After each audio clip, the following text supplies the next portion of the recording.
Good sir or madam, are you in danger of being targeted by the Futakuchi Onna, or the two-mouthed woman, a monster that comes from Japanese folklore, also known as a yokai? Here are some key signs of the Futakuchi Onna. 1. She says she's not hungry or eats very little. 2. You notice your food supply rapidly disappearing whenever you're with her.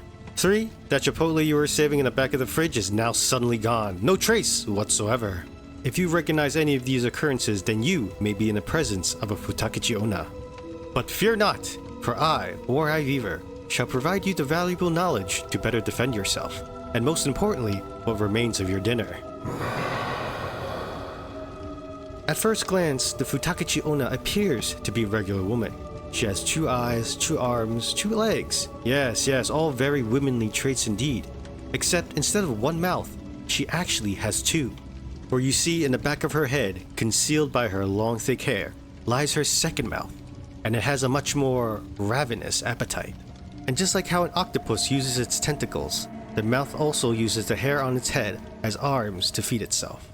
For you see, while food may never pass through the lips of the front, the second, more grotesque mouth in the back must consume twice as much. The Futakuchi Onna actually has several versions, depending on which region of Japan you're in. If you meet one in the eastern regions, chances are it's a mountain hag. Bump into one in the west, it's probably a shape-shifting spider. There are also versions where you turn into the yokai as a result of a curse, usually for being too greedy or wicked in life. In all cases, having a second mouth is seen as a punishment. Unless you want to get freaky.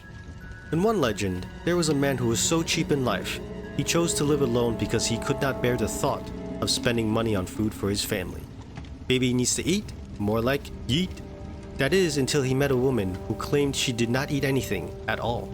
Not only was this man cheap, he was also a moron. Initially he was thrilled with his new wife, at least until he began to notice the alarming rate at which his food stocks were dwindling. Although he suspected his wife, he never witnessed her consuming any food. So the man devised a scheme to catch her in the act.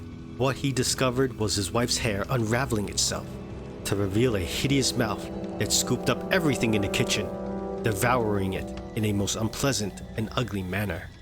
Shocked and horrified, the man planned to divorce her. Because losing half the food wasn't enough, he also wanted to lose half his stuff. However, the Futakuchi Onna learned of his plan and kidnapped him, trapping him in a bathtub and carried him off to the mountains, never to be seen again. So don't be cheap in life, folks. Actually, don't be evil in general, because that job is reserved for me.